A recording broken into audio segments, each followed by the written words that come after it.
We live in the world of technological marvel, from the cell phone to medical life-saving technology to video games. The pace of technological change has remarkably increased since the early 1900s. I mean, people living then saw people go from the horse and buggy to driving on the road in automobiles. But the change in technology not only affected people living at home, but it also affected the men who lived and died in the First World War.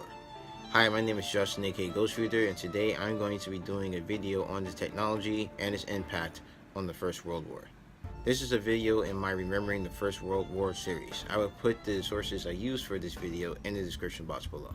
So the First World War is called like the first modern war. It began to use a lot of new technology that was available to the countries fighting the war at that time. And some of these technologies were really simple, and some of them were pretty advanced for the time in which they were made. So for example, barbed wire. Barbed wire was first used to keep in cattle. It was basically a device, a simple device of sharp wire that was used to keep cattle fenced in or to keep people out by marking a territory. In the First World War, it was used to protect the trenches. So when men started marching across the no man's land, their first obstacle usually was a line of barbed wire. Now, the only way to get through that barbed wire was at first, when the men first encountered it, was to cut it. However, this meant that you had to expose yourself to enemy fire while waiting for someone to cut through. However, tactics developed in which armies began to use high artillery explosive shells to basically destroy barbed wire before the men began marching towards enemy lines. Speaking of artillery, they now had a higher rate of fire and could shoot shells much further and with bigger payloads. So now you could be sitting in your trench and a huge shell could come and basically blow your trench apart. So armies generally use a mix of high explosive shells and shrapnel shells. Shrapnel shells basically exploded in the air and rained down metal projectiles on troops that were usually hiding in their trenches or coming across no man's land. Mortar shells were also used, and these were used to fire shells at about a 45-degree angle and theoretically could land directly into a trench and killing the men within.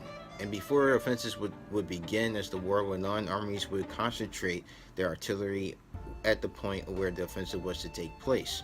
Now this was good, as it could basically destroy barbed wire and kind of clear the trenches before your men crossed no man's land. However, it did give the enemy an idea of where the offensive was to begin. Sometimes this could go on for days and fill men with dread every time they had to go through one, because you never know when the next shell was going to hit your foxhole or your trench shelter, and you and your men could get killed.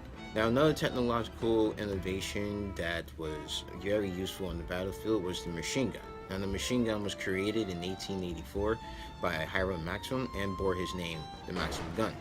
By the time World War I started, the machine gun could fire anywhere from 450 to 600 rounds per minute, and by the end, that number doubled. Now, if you fired a machine gun a lot, it could overheat, so there were two systems in place to cool it down. You could have a machine gun that was water-cooled, or you could have one that was air-cooled. The machine gun was excellent for defense, especially if you had a barbed wire obstacle in front of your trenches, because when the men came to come at your trenches, with the barbed wire stopping them, it basically made them sitting ducks. Now, the machine gun could jam, and that was a constant problem to deal with, but it was a very effective defensive weapon. Towards the end of the war, the machine gun was developed into an offensive weapon and became lighter, so men could carry it forward as they moved towards enemy trenches. Another interesting weapon from this era was the flamethrower. Now, the flamethrower was described as a heavy, unwieldy cylinder containing a mixture of fuel oil and petrol, squirted from a nozzle and ignited by an electrically fired flare in front of the nozzle. So you had to get within 30 yards of your target in order for it to be useful, because that is how far the jet flame would extend from the nozzle of the flamethrower. Now, while this was a very useful weapon in spreading fear amongst troops, I mean, who wants to get set on fire? As a person carrying one of these flamethrowers, you were the target. All it took was one well-placed bullet and you could go up in flames. And if you were one of these people who carried a flamethrower and you were captured, because it killed in such a gruesome way, enemy troops did not show you any mercy. Another weapon that made its debut on the battlefield in the First World War were tanks, and we still use tanks today, but they were built for the first time and used in battle during World War I. Now, many of these tanks broke down, and through the war they were known for being unreliable. However, when they did work, they were great for breakthroughs and for going over barbed wire. Now, these machines were slow. They could move about 3 to 4 miles per hour on average, and over really messed up terrain, they could only move about 1 mile per hour. This made them, of course, targets on the battlefield for artillery fire, and if they got close enough or stalled to an enemy trench, they could be taken out quite easily. Also, these machines, since they were relatively new, had very poor ventilation, with some crews actually passing out inside of them, and the temperature at times getting up to 122 degrees inside the tank itself. Now, the most feared weapon of World War I was poison gas. Now, the major powers had gotten together at the Hague Conference in 1889 and agreed that projectiles using asphyxiating and poisonous gas were outlawed. On January 31st, 1915, the Germans tried to use bromide gas against the Russians, but it was so cold that the gas didn't vaporize, and thus that was a failure. However, on April 22nd, 1915, the Germans opened up canisters of chlorine gas and had the wind blow it towards enemy lines to subvert the terms of the Hague Treaty. This caused 1,100 casualties among the British and opened up a hole in the British lines. However, the Germans, who were testing chlorine gas for the first time, did not take full advantage of this hole in the lines because they didn't know how effective the gas would be. And then, of course, the gas attacks continued, and they were used by both sides, going from chlorine to phosphine and eventually to mustard gas, which was one of the most feared gases used in the war. It is estimated that 1.3 million casualties were caused by gas, and about 90 to 100,000 people actually died from it. Now, while there was improvement to technology on the battlefield, there was also improvement to naval technology as well. Ships were being built bigger and faster. Radio was now being used instead of the old signal system, which allowed ships to communicate more efficiently.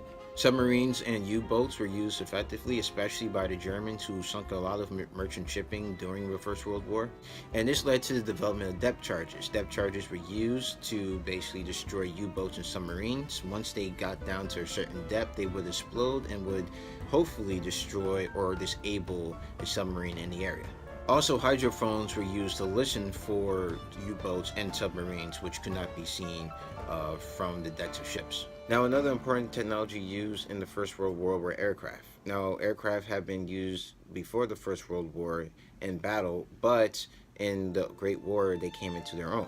Aircraft in the First World War was important for reconnaissance and spotting enemy positions, enemy artillery, and also enemy trenches. The pictures that these aircraft brought back helped define strategy and where to put resources. Now, early aircraft was mainly used for reconnaissance, so basically they would fly over enemy lines and take pictures and then report their findings back to the people on the ground.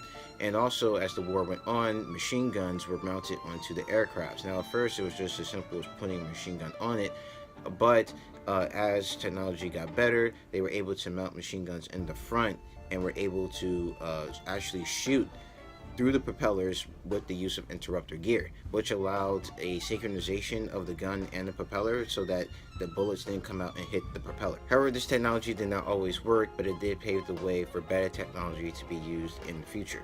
And the combination of aircraft that was pioneered in World War I and the experience of the men using them, planes began to become specialized as scouts, night fighters, night bombers, and also specialized for ground attack.